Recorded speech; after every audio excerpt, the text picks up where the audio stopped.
Good afternoon and welcome to this week's People to People Australian Market Update, our live stream to take a look at the latest insights into recent employment and job seeker trends.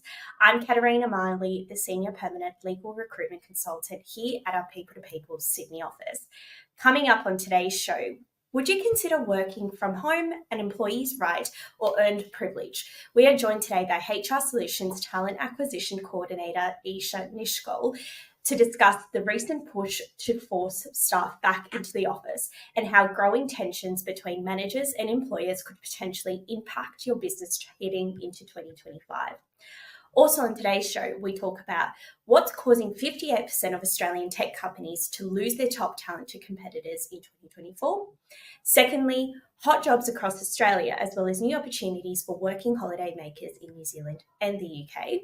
And lastly, social media insights on what your staff may be planning to do once that employment market bounces back. Let's get started with this week's stats for the week.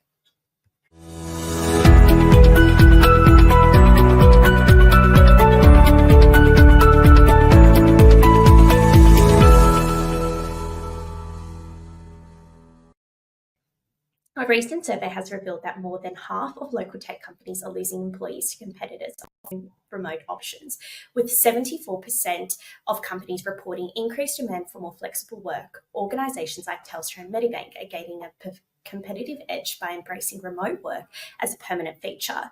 This has prompted other firms and businesses to reconsider their return to office mandates. However, as soon throughout this year, there are still many organisations not fully prepared to abandon office-based roles. According to the same survey, 82% of CEOs expect traditional white-collar roles to fully return to the office within the next 3 years. This suggests that significantly, a majority of companies are still not prepared to fully abandon in-office work and are likely to maintain or revert to traditional office-based roles in the near future. If you're working in the tech industry, has your office mandated a return to office, or is it still embracing the hybrid model or culture to work? Let us know in the comments below.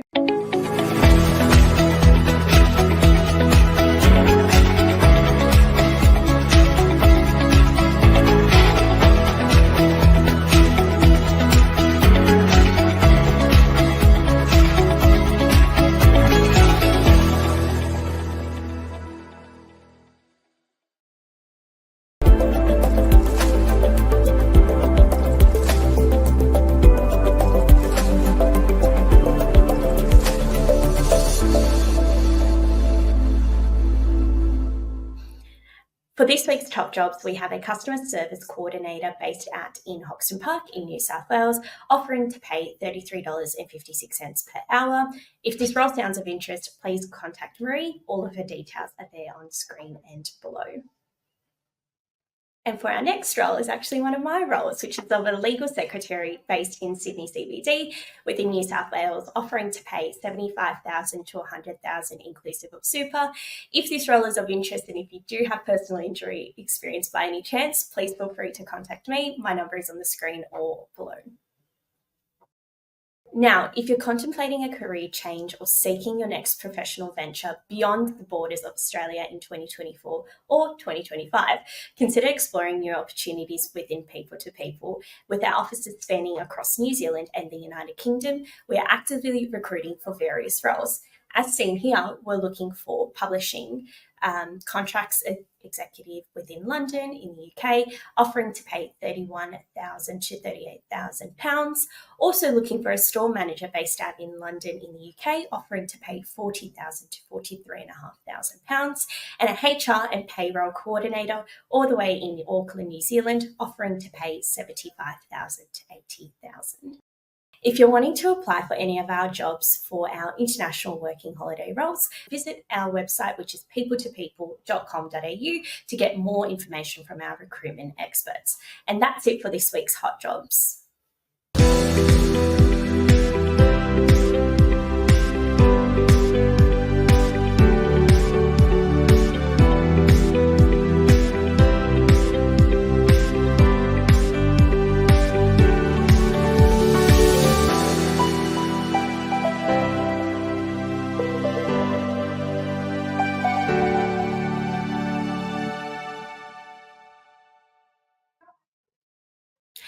This week, we are joined by our Talent Acquisition Coordinator, Esha Nischol at HR Solution Services, to talk about working from home. Is it really an employee's right or an earned privilege? Thank you for joining today. How are you? I'm good. How are you doing?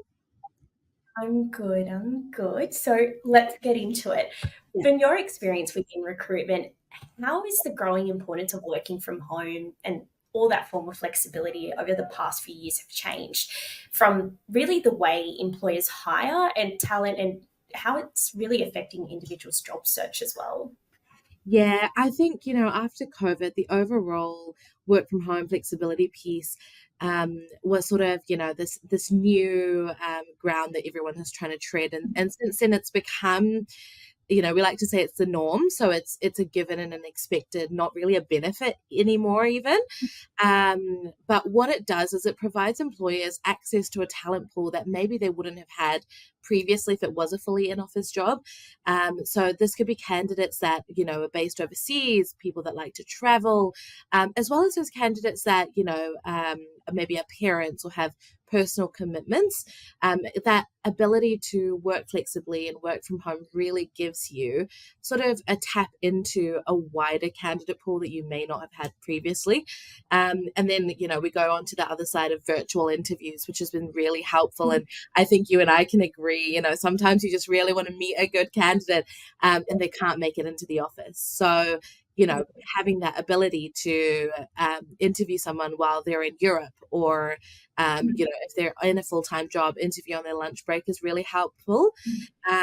On the flip side, for employees and candidates, flexibility just enables them to prioritize personal commitments and maintain work-life balance. I think we're very lucky in our work from home and flexibility. And, if you've got, for example, a gym class to go to, you can accommodate that. Whereas I feel like before it was you need to be at the office 9 to 5.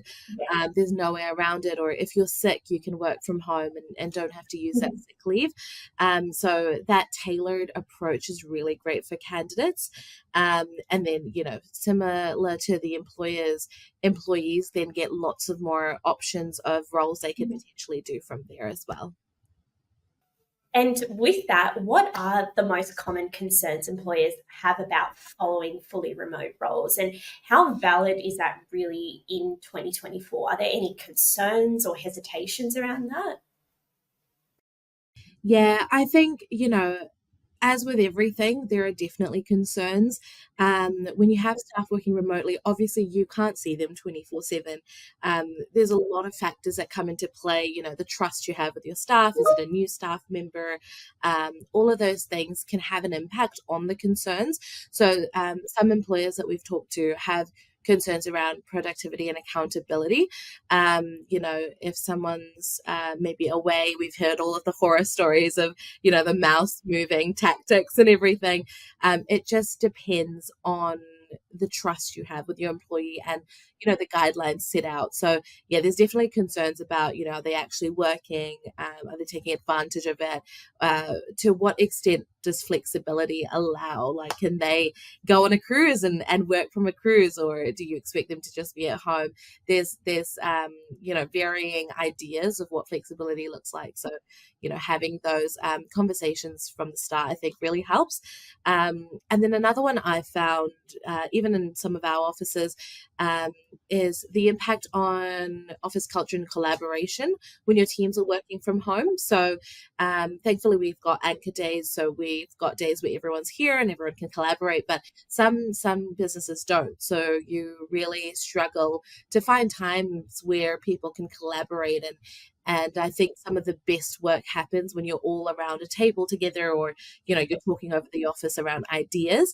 And yeah, so I think that, and being alone at home sometimes can lead to that burnout and isolation, because you're not getting that social interaction. You're just sitting in a room that's, alone and quiet. I think that can impact a lot of people as well. Definitely. And are there any potential negative impacts of employees pushing back individuals, making them come into the office on a full-time basis? Is there really anything that goes against their desire to work from home and that full flexibility as well? Yeah, I think it impacts a range of things. So, we see impacts on turnover and productivity, and issues with talent retention. So the main thing that happens is, especially if someone's working from home already, there's a lot of factors that go into why they enjoy working from home. That could be they're doing school pickups, or they have medical appointments they can go to, or there's they've got that flexibility so that the day they work from home, they can make sure dinner's done during lunchtime or go to Pilates, whatever it may be. When you take that away, employees then feel like they're pushed or confined to the office, and it decreases morale, and you notice it quite significantly, because the more you're able to accommodate someone, and I can attest to that as well. Times that I felt like, oh my God, that I'm so grateful that I'm able to, leave an hour early because I've got an appointment. I'll make sure that all my work is done to the highest standard. So I think the more you give, the more you also get out of it. If you've got good base policies and stuff set, the work you get out of people that you're allowed to work flexibly, the work you get out of people that have that flexibility in their role, is often of a higher quality, because they're obviously grateful to be given the opportunity to work from home. And then also another thing, with the cost of living at the moment, the added stress and cost of getting to the office, from not having spent that for the last 3 years, all of a sudden parking costs in the city, you could look anywhere between $50 to $70 a day. Then there's 2 hours travel time, then your day's gone. So that can often have a negative impact on mental health as well. And even adding to that, if you were to take public transport into the city, even the costs of taking a bus in the city CBD, to whether it's the inner eastern suburbs or western suburbs or North Shore, it's all increased as well. So I've definitely seen that in the legal market, where if a firm offers that form of flexibility, they're able to retain their staff at a much better rate compared to businesses who are stripping back that work from home arrangement. So it's definitely echoed across a lot of different industries and sectors, whether it's in Sydney or globally as well. How do we see 2025? Do you think that there'll be any form of flexibility? What would the hybrid model really look like? I know it sounds so crazy talking about 2025 now, but businesses are starting to plan and think, what are they going to do? Are they going to copy other businesses or stick to their own model? And what are your comments on that, and how do you see that overall? Yeah, I completely get where you're coming from. It's insane to think we're nearly at 2025. We just started 2024. I personally think remote and hybrid models are like here to stay. So I think they're going to continue to be integrated into workplaces in 2025. Obviously, something you've noticed probably as well is some of the clients we've spoken to are trying to move employees back into the office full time. They're seeing the backlash from that, and there are quite a few challenges. I think what companies might look into now is taking that time to review what work from home and flexibility. Going to restart that, guys. Okay. I think what companies will do is review what working from home and flexibility looks like. Look at the policies, look at how that best works for the business. And then I feel like they'll work on setting it up in a way that, helps the business thrive. So that could be, having set anchor days, tailoring to different people, flexible hours, whatever works best for their business. I think now we've moved away from it being oh my God, it's COVID, we need to work from home. I think it'll move away from being one of those like COVID things that we came from into something that's part of the day-to-day normal policies. And I think they'll put more time into looking at what that looks like. Definitely. And if people are wanting to get in touch with you, how can they? What's your best number to reach? Yeah, so the amazing marketing team will put my details down below, so you can get in touch with me via email or call. And all of the other teams and branches are always happy to hear from you as well. So if you do need a bit of help, whether that's for a role or just some advice, we as recruiters and people in this space, we love talking to people. So if you want to just have a chat with us, give us a call. No worries. Well, thank you so much for joining today, Esha. It was lovely catching up. No worries.